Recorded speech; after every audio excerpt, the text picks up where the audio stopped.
Cotton on the roadside, cotton in the ditch. Now everybody's chanting, let's go, Brandon. We've had it up to here with Joe Biden's crap. What about the 13 that never made it back? I'm singing. Hey. Let's go, Brandon. Hey. Let's go. But now, we still have comedy, though. We still have great comedy out there. There's always rambling Joe Biden. What the Joe says shit that even people with Tourette's go, no. You know what they say? No. What is going on? You know what they say? Joe is like your uncle who's on a new drug and hasn't got the dosage right. I'm proud to work with Barack America. He's not a superhero, you idiot. Come here. When FDR was on television, there was no TV back then. Come here, Joe. Sit down. At the kitchen table, I learned. Worried about when they can make next month's mortgage payment. Well, it is what it is because he is who he is. That's why it is what it is. I'll lead an effective strategy to mobilize true international effort to pressure, isolate, and punish China. Folks, true international effort to pressure, isolate, and punish China. I used to say, Joey, nobody's better than you, but you're no better than anybody else. You know, Bob Dylan put it one way. He said the times sure are changing. But Don Henley put it another way. How's that? He put it the end of the innocence. And I'm telling you, the world we live in now, it's completely different than the world that I grew up in. Yeah, me too, yeah. And you better be on your toes. You better know what's going on. We're going to talk about a couple things on this show. We got a couple great guests coming up. So on this show, you're going to hear from Bill Thomason, who is the founder of Paint the Block and the Paint the Block Challenge. And he's got some stories. Remember we told you at the beginning of the year, Ted? Yeah. This year was season 3 is going to be about more stories. Well, Bill's got some stories. It's because we're going deeper. So that's on this show. So don't go away. Also on this show is William Wallis. Freedom. William, but related to William Wallace. He's not wearing a kilt, but he's got a podcast called William Wallace for America. It's on Facebook, YouTube, Rumble, and all the, goofy apps. Yeah, all the platforms that you can find on. So we're going to have him on, and we're going to talk about some of these political things. Now, Ted, you consider yourself our political expert on the podcast. Not really. No, you consider me not myself. Yeah, that's why I can never say that when I'm in the room with these guys. You know how I know better. You know how I always crack jokes? How come WWL hasn't called me? Yeah, right. Well, how come WWL hasn't called William Wallace? Exactly. I'd like to know, because he's a real talk show host and knows what he's talking about. That's on this episode of All Over the Road New Orleans, the podcast. All Over the Road New Orleans is brought to you by Coin Trader Inc. Mind your money. Coming to Coin Trader Studios, we're bringing it live. And who am I? I go by the name of Darkest Night. And Jada Hoyos is the one who brings a sick beat, to which we're getting pumped for topics this week. So let me grab my Greg soda and take a sip, while I turn it over to Katie, Nick, Ted, and Vic. It's all over. We're all over the road. We got a brand new show, so just lo and behold, from the bayou to the city to the burbs to the swamps, you better know what time it is when you're hearing that.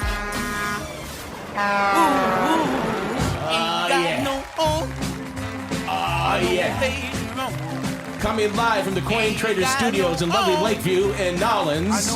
This is the king of all podcasting, bestowed upon me, not by myself, but by J. Power and Associates. I always thought it was by yourself. That's right. But I was wrong. You were wrong. It's All Over the Road, the podcast here, and we're getting ready to slip into the holiday season, and we got a big election coming up. There's all kinds of stuff coming up. World Series is coming up. The Saints are winning ugly.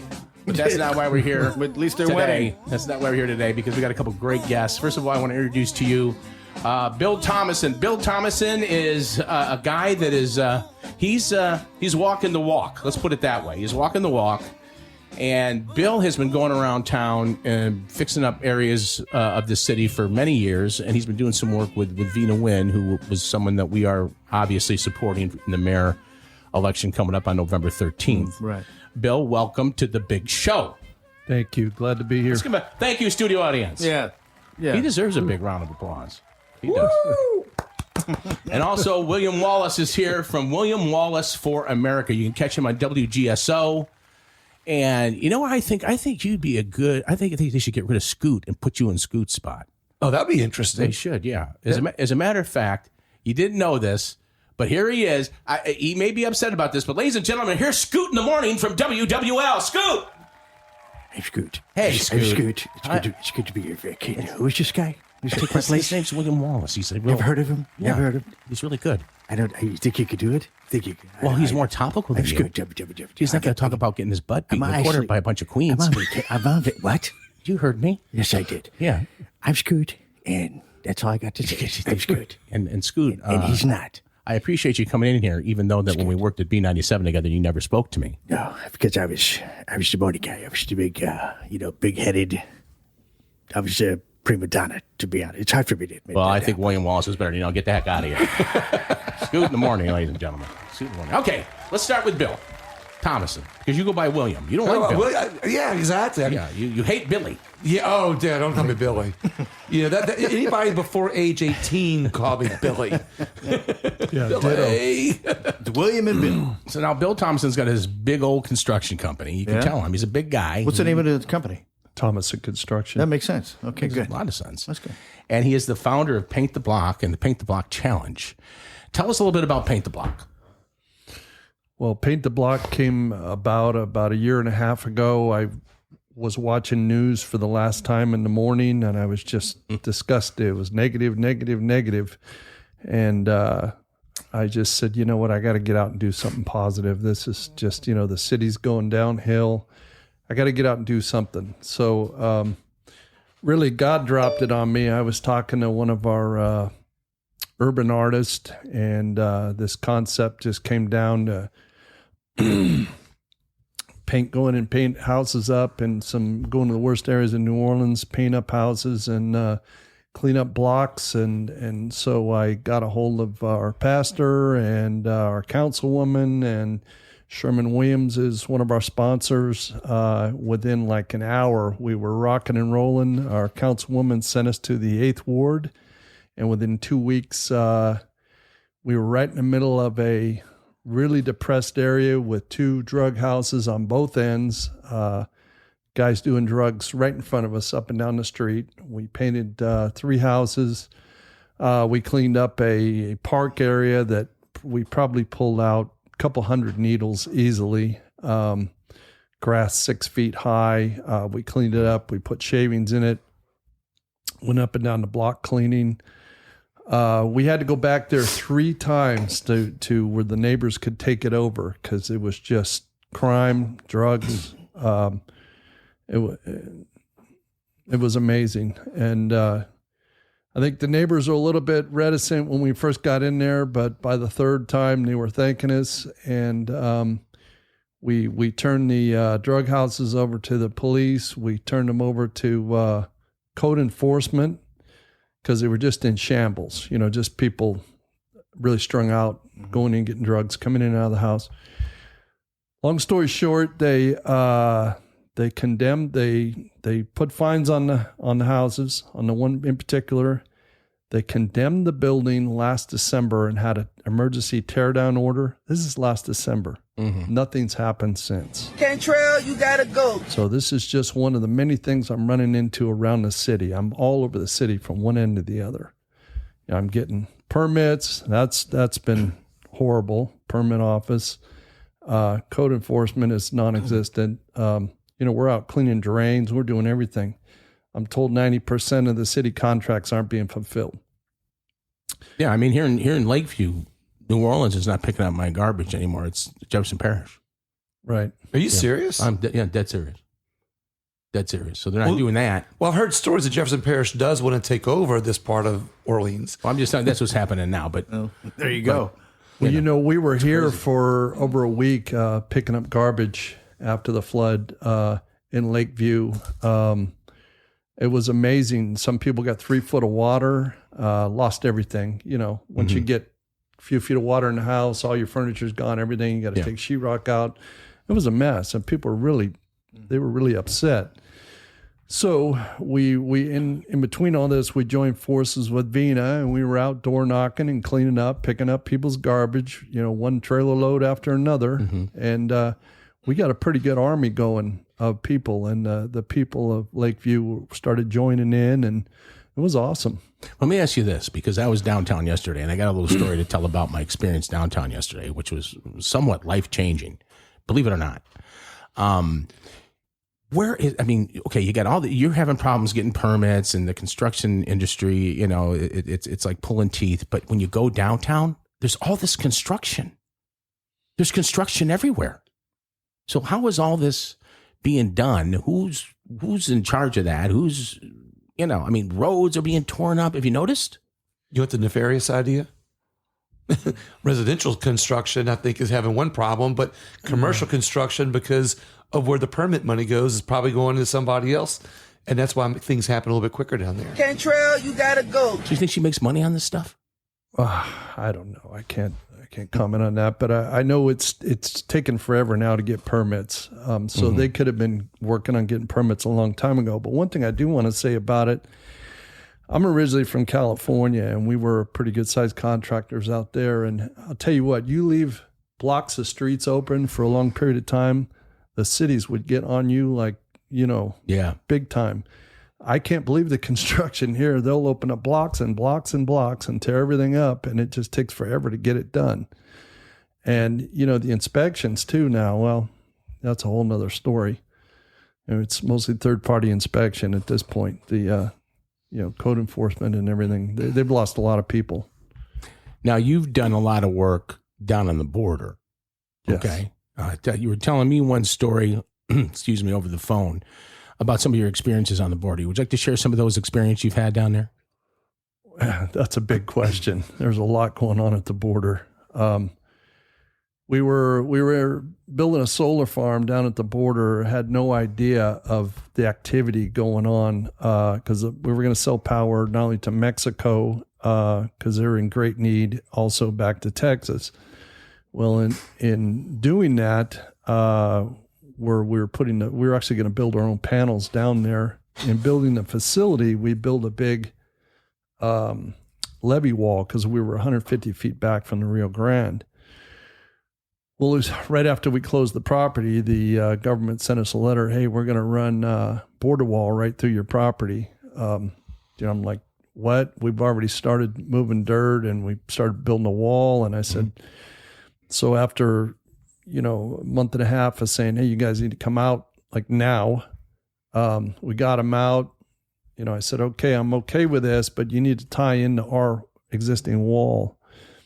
Because we're going to have fields of solar panels all over the place. Well, in the process of this, all of a sudden I'm seeing all this activity. I mean, people coming through like you wouldn't believe.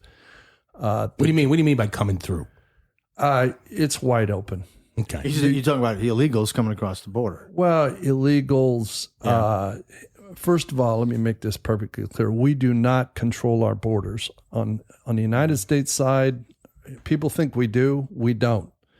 Border Patrol is doing a hell of a job, but I had to drive through the cartel every day just to get to my own property on the United States side. And what was that like? Well,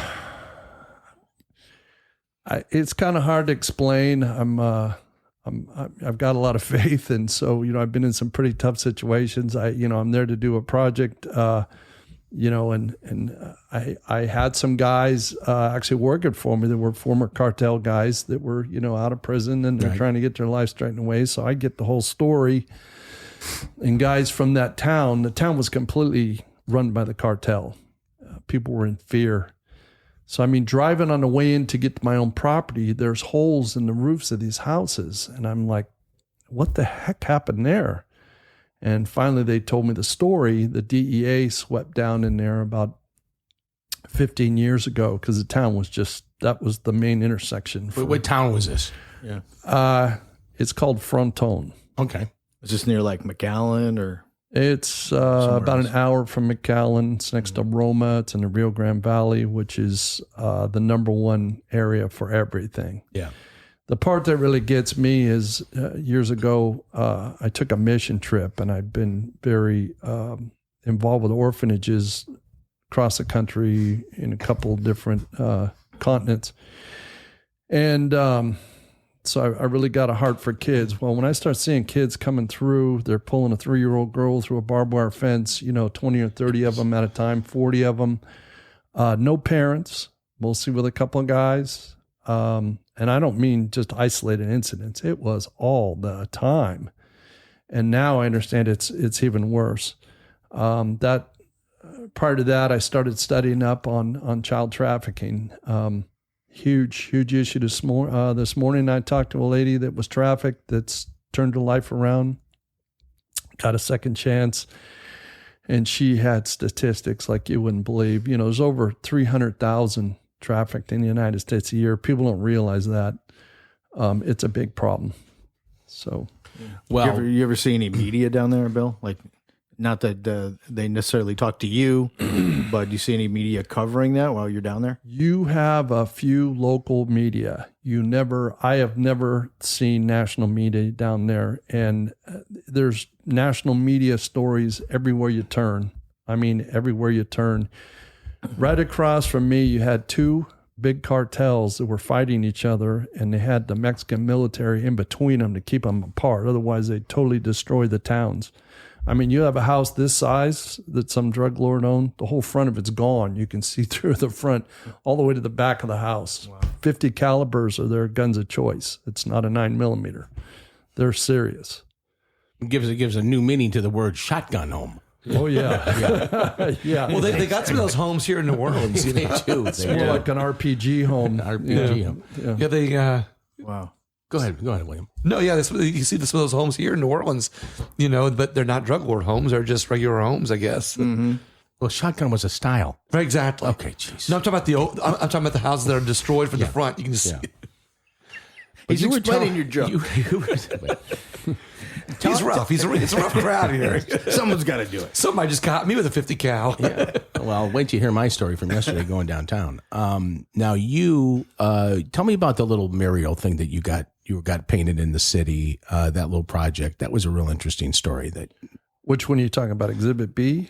Yeah, Exhibit B. Exhibit B. Where is this located? Okay, well that's in Algiers. Okay, and that's a big apartment complex. Years ago, we were cleaning up, and there was people in there all the time, gutting it, tearing. It was closed down after Katrina. There was people in there all the time, tearing copper out, tearing the hand railings out, this, that.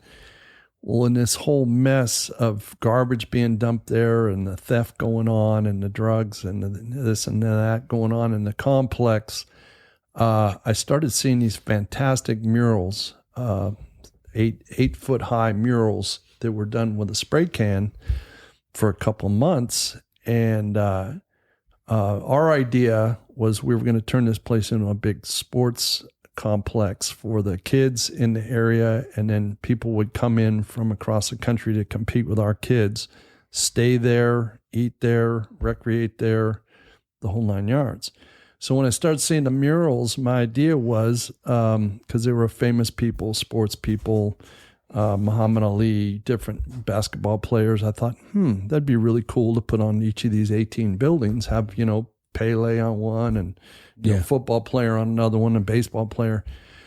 So finally, after a couple months, I ran into the guy doing them, young black guy, and he had a couple gals watching him. He had the music going, and he's spraying a Tupac Shakur in about 20 minutes. It was amazing. Just spray can, boom, boom, boom. And I walked in, I heard the music, and my wife with me, and we walked in on a weekend, and I said, wow, are you B, the guy that signs his name B? And he says, yeah. So he was a little nervous because, usually they do this undercover. It's not out in the open. Anyway, so we talked. I told him what we were doing, and he told me a little bit about himself, and we kind of hit it off. And then the following Monday, he calls me. That was on a Sunday. Following Monday, he calls me and he says, hey, I got contacted through social media from a famous artist named Roan from Australia. He's coming to the United States. He wants to do some murals around. He wondered if there's a safe place. Well, this guy was famous for multi-story murals of women's faces across the country. So I said, sure, man, let's go for it. Sounds great. So he did a 5-story mural He put it on, he took a picture of a local girl and he put it on his tablet and he painted this thing in a day with a pump sprayer and a brush. It was amazing watching him. A couple days later, Mike came back to me and said, "Hey, what do you think about splitting these two buildings up into 11 sections and let me get some different crews and just paint this whole thing?" Sounded awesome to me. You know, it was really, their artwork was amazing. Mm-hmm. So within a week and a half, these 40 people, it was like bees on these buildings. They did 5-story murals. He challenged them to do 5 multi-level pieces they'd never done before. It was incredible. It was the largest urban art exhibit in the South, maybe even the whole country. So we decided to open it up for one day to let people see it. And they did a little advertising on social media. We probably had 30 people at the gate when we opened it. I watched them. They walked in and they looked up at the murals and they were like, "Oh my God." And they started texting and calling. Within 4 more hours, we had 2,500 people show up. Wow. It was amazing. It's still there today? It's there today. Long story short, the city wouldn't negotiate on, it had a large back tax bill on it, and there was a bank that it was owed a lot of money. We couldn't get them to drop it, so they had a tax sale, and we got beat out at the tax sale. But the guy has not cleaned it up. There's piles of garbage there. It's horrible. You can't even hardly get down the street in between the units. But the artwork is still there. It's covered over some of it, but where is it? It's in Algiers. Address or Crescent City Gates. It's 3010 Murray Street. Murray Street. Yeah, I think that's Murial or no? Mural. Yeah. Murel Street, isn't it? It's IL. IL. Okay. Yeah, it's one block off of General de Gaulle. We're spell check when you need it. You can exactly. You can see it off of de Gaulle. So, in your opinion, a guy that's been on the border, a guy that's been in the city, a guy's been cleaning up, a guy that's serving, giving of himself, and do you see any solution on the horizon, or do you see anything that can be done for this city to turn around? I mean, we got a big election coming up, but regardless of the outcome, I mean, there's still a lot of work to do. Where do you think the work needs to be done? Okay, well, obviously we're going to have a regime change, and people that are at the head of departments are going to have to be held accountable. And I have talked to Vina about this, and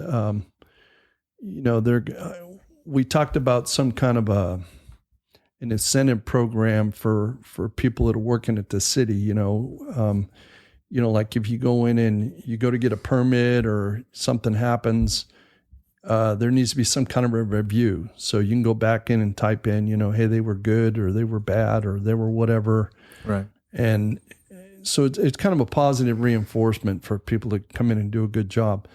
So, but the bottom line is the people of the city are going to have to take back their city. Okay. People are going to have to, we have a lot of volunteers now. We actually have an army of volunteers, and, sometimes we'll go out, we'll have 50, we'll have 75, we'll have 100 or more. We feed everybody in the neighborhood. We clean everything up. There's a groundswell of people that are just tired of what's happening in the city. And so the city people got to take back this city. Right. I mean, your people in the city got to be accountable for, these city contracts. Somebody's got to follow up on them. They need to do what they're getting paid for. Cantrell, you gotta go. But I noticed just checking social media across the country, you don't see this on national media, but people are actually standing up, and they're getting tired of this BS because, they're doing stuff across the country. And that's when I told you I started seeing the news and how negative it was. I said, I've had enough of this. I'm going to turn it off and I'm going to go out and do something to try and improve my city. Mm-hmm. And I'm finding there's a lot of people out there that agree, and they're jumping in, and it's actually fun. You're meeting a lot of people. Mm-hmm. You're having a good time. We're feeding them. We're having really big barbecues. So one time we had alligator. I mean, we're having ribs, chicken. I mean, we're feeding the neighbors. We're feeding our crew. there's music going on. We have multiple churches involved. We've got every different religion, ethnic orientation, any kind of politics. We don't care. We're just here to clean up our city, you know. Right, having a common goal. Common goal, and that's what it is. And so people got to stand up. Yeah, you know, I think we have a lot of subscribers, followers, listeners that don't live anywhere around New Orleans. They like this podcast because they're interested in things that are happening here because they like to come here. And that's one of the things that I think is really missing currently is it's not the same place to come to that these people are used to coming to. Right. You know, it's just not the same place.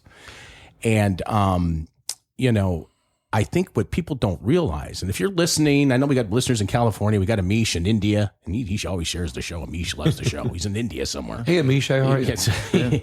Is that people don't understand the real, you know, sure, the city's got its problems. We got our crime problems, but there's a lot more unity in this city than people think. There's community here. We've talked about this on previous podcasts that when all that junk was going on with the George Floyd thing, we didn't have those problems here, you know, and that's because there really is, in spite of the problems, there's a lot of unity here.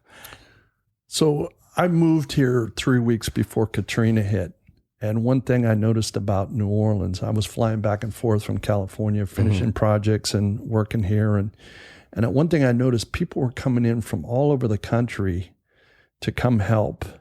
Yeah. And, you know, an acquaintance of mine, Muhammad Ali, used to say, service to others is the rent we pay for here on earth. And, you know, I've done service so many times, and it's so awesome when you can come in and help somebody out, you know, that just lost everything. Or, you know, and people were coming in all over the country, college kids, retired people, doctors, everybody was flying in. I'd run into on the plane. And, you know, it's so cool when they're trying, you know, people are trying to say that we're a racist country right now. And when I see people coming together the way they have again here with Ida. You're talking about now. Now. Coming together now, right. Well, yeah, they were coming together back then. Coming together now. Right. But your national media will tell you we're a racist country and everybody hates each other. And I don't see that. I wasn't brought up that way. And, yeah, I don't see it either. And the way with all these people coming out and helping and wanting to do something to change the city, do you think the current administration is aware of that? What's going on? What you're talking about? You know, to be honest, I don't have anything against the mayor or anything, except that I'm not sure if they're aware of too much going on right now because I just don't see things happening, you know. And I'm in there getting permits. I'm involved with several different levels of the city, and it's just not happening. Right. You know, it's very frustrating. And like I said, the people just got to take it back. Because you're not going to get the truth from the media. Now, and of course, Bill, feel free to chime in whenever you want to chime in here. But William Wallis is here, and William has a podcast called William Wallis for America. And we had a little conversation. Let's get a big hand for William Wallis. He's also on the radio on WGSO, which they have a terrible signal, but yeah, exactly. Yeah, but that's a big 990, isn't it? That's a big 990. It's a little signal that could. I think it can. With an internet feed, you can hear it everywhere, right? Exactly. Yeah. But we were talking about, like for instance, you. Wait, before we get on that, take a look at Thomason's mitts. Look at his hands. He's got Troy Aikman mitts. Mm-hmm. Hold your hands up to Ted's. Oh God! I mean, look at Bill's hands and Ted's hands. But look at the work that Bill. Bill. Those hands. This is not a guy who's been in an office. Look at Teddy's hands. Teddy looks like he's been in palm olive dishwash liquid or something. He just got out of. He just got a manicure. DJ hands. You can tell a man by his hands. That's a real man there. Scoot. But what we were, what me and William were talking about on the phone the other day is that I follow the CDC, the Centers for Disease Control. Thank you, sir. And something that came out last week is they said that there have been more people that have passed away as a result of the injections. The jab than have from COVID. Another thing is they came out a few weeks ago and said the actual numbers you see of COVID deaths are only really 6%. Okay, so if you want to get the truth, you don't get it in the media. You have to dig for it. This is on the CDC website. On the CDC website. I'm going to have to go search for that some more. Because I want to look this up some more. Because I found one. Because I figure, and nobody hears about those things. And I'm not an anti-vaccine guy. I'm just an anti-mandate guy. Yeah. I mean, I don't want the government forcing us. Over the long haul, maybe when they perfect the vaccine, it'll be more acceptable, I guess, to more people. But the polio vaccine when it first came out, there are people that died from it, and there are people died from it that were had vaccine illnesses, or negative effects from it. And today we have the same thing with the COVID vaccine.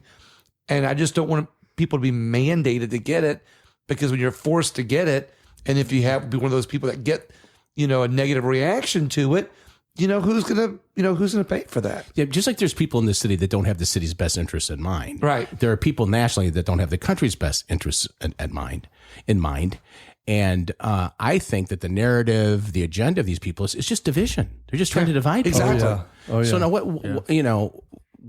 now what is the reason to try to divide people? I mean, Control. It's about control. Would be one of them. Control would be one of them. You can not only control people, but you can control freedoms.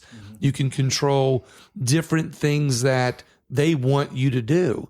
They can when they learn how to control, and it sounds all utopian. Not utopian. It sounds all 1984ish, and sounds when you talk like this, some people say, "Well, you're one of those conspiracy theory people," and that's not the case at all. It's just a way of. It's no different than a company that wants you to buy a product. They learn how to manipulate your mind through advertising. They learn how to create a need. The algorithms, what they call them, yeah. Exactly. Yeah. They learn how to control a market. And it's the same thing with the government or entities thereof, that when they learn how to control groups of people, they can learn how to control your freedoms, which ones you're given, which ones you choose, which direction you go in, what it will take to keep certain politicians in power.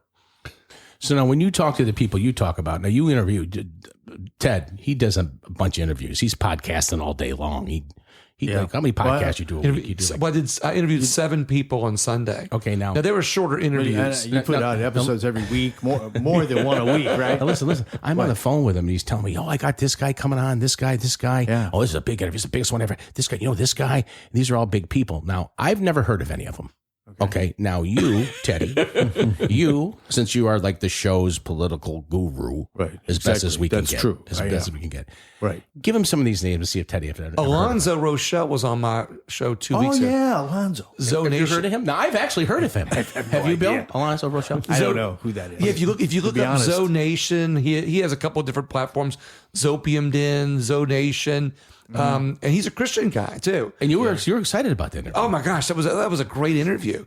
This is a local person? No, this guy's in California. California? Yeah, absolutely. And if you look up like his videos, they're not only really funny. He does a little Christian talk. He does some funny. He does some political. He has a wide spectrum. He used to be on PJ Media. So he's just a real good, solid. That was a good interview. Yeah, that was a real good interview. Okay, we did an hour. Give Teddy another one. Okay, then I had Pat Kolbick on my show. Pat Kolbick, Ted. Pat Kolbick. Oh, Pat Kolbick. Pat Kolbick. Have you heard of Pat Kolbick? Tune in for that one. I have to download. Bill, have you heard of Pat Kolbick? Bill, can I have a slice of that sarcasm pie there? He's supposed to be our political. I know. I'm joking around with. Ted is supposed to be our political expert on the podcast. Yeah. He's ever heard of Popick? Is it Popick? No, Pat Kolbick. Kolbick. So he was a past state senator in Michigan, ran for governor, but he's the one working with Mike Lindell to expose all the election fraud going on in Michigan. Okay. But that happened in Michigan. I know Mike Lindell. Yeah. Okay, good. Yeah. And so he's working with Wendy. He's working with Wendy Rogers in Arizona, who was working on that Maricopa County lawsuit with people like the Cyber Ninjas. And so Wendy Rogers was on my show.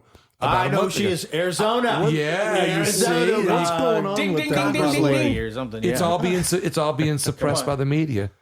Okay, I mean, give him a couple more.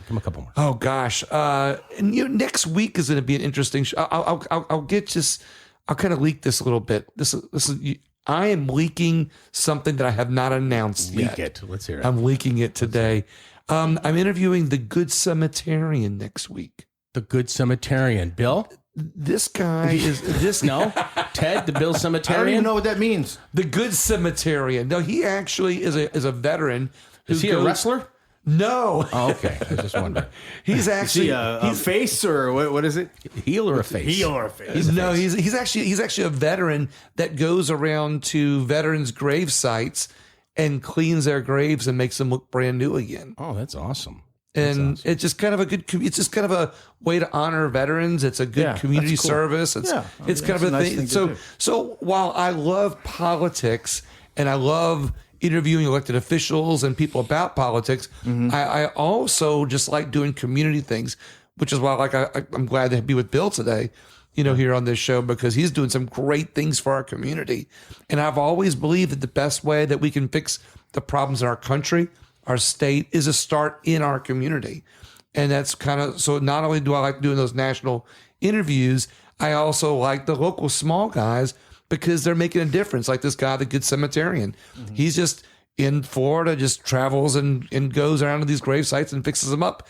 And you don't get to see his work that much. You don't get to hear about the things that he's doing, but it's making a difference for families. It makes a difference for, people that might be in that grave, that cemetery, and go, wow, who is this person? And now they're honored again. Well, your podcast though it's politically focused. It's political in nature, right? I mean, I don't know if you talk about politics every single episode. Oh no, I try to sneak it any way I can. Now, so we're not really a political show. Yeah, no. I mean, lately we have been because of the election and because we want to see things change in New Orleans. But I mean, we've had guests, if we can go over them, but from other cities and celebrity guests that you'd probably know. Oh, you had celebrity guests on? Yeah, we've had a few. Name a couple for me. I'll put you on the spot. Miss America. You did? Oh yeah. Don't miss part 2 with our special guests Bill Thomason and William Wallis next week on All Over the Road, New Orleans. Victor DelGiorno, All Over the Road, the podcast at the Vina Win Rally at the Peristyles in City Park. This rally today is about freedom, liberty, and how to open our economy back up with the right person for mayor, because the one that we have now is not going to open it up. Although she might try to do something political. We don't want to get there, but but we would know it's political. But Vina wants to do the right thing for the people in this city and not put money in her own pocket. And what I like about her, she's not scripted. You can tell that everything all of her answers are coming from her heart and not from some script that somebody who, put it in her head. Yeah, it's like the Vic DelGiorno approach. Yeah, exactly. Yeah, exactly. Just wing it. Just like you wing it. You're all over the road. Yeah, go plug your show and everything. Oh, William Wallis for America. The last name is Wallis, and that's on Facebook, Rumble, YouTube, and any podcast app you can find. But one more thing about Vina is that she's not just an alternative to LaToya. She is a good candidate and a good person. So when people say anybody but LaToya, that's maybe a big reason to vote for Vina, but the bigger reason is because she's just a genuine, fiscally minded, good business person, a good person to vote for. Because she has a really good business sense, and she has some grassroots ideas for getting people out of poverty and helping with the crime. I just met her a few minutes ago, and I really liked some of the things that she was supporting herself, some of the things that she's for to help the city. Those other candidates are out here saying, I'm going to do this, I'm going to do that, and she's out here doing stuff. She's cleaning up the city. She's feeding the linemen that have been coming in. She's been handing out food. We've all been working side by side. She's walking her talk. Basically, that's what it is. When she gets in office, should be this. I'm hoping it's the same way. But I've never seen anybody else do this. Because I feel this city's under siege, and we need some clear thinking when it comes to crime, efficiency, and the way to do business. I want change. I think she would be a good person to bring about change. The current leadership, we need change. Cantrell, you gotta go. You got a resting bitch face. You bad, Bill. We need a pretty mayor, baby. We want you out. This just in, Facebook changed their name to Meta. Like it's actually named Meta now. This is not a joke. If you go to meta.com, it goes straight to Facebook. Facebook is rebranding to now be called Meta. If an organization that big can try this, why can't you? Maybe don't change your name, but you can rebrand yourself as someone who eats well, exercises regularly, and takes care of their health.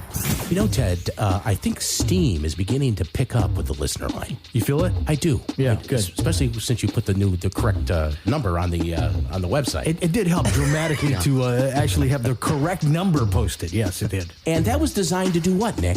To drive people to call in and leave a message and get us to do either something or just ask us a question, anything that's on their mind. They can drop by anytime. And we want to hear their what, Ted? Their stories. We want to hear their stories. This is what we promise you in season 3. More stories, more stories, more stories. And one other thing, much cleaner underwear.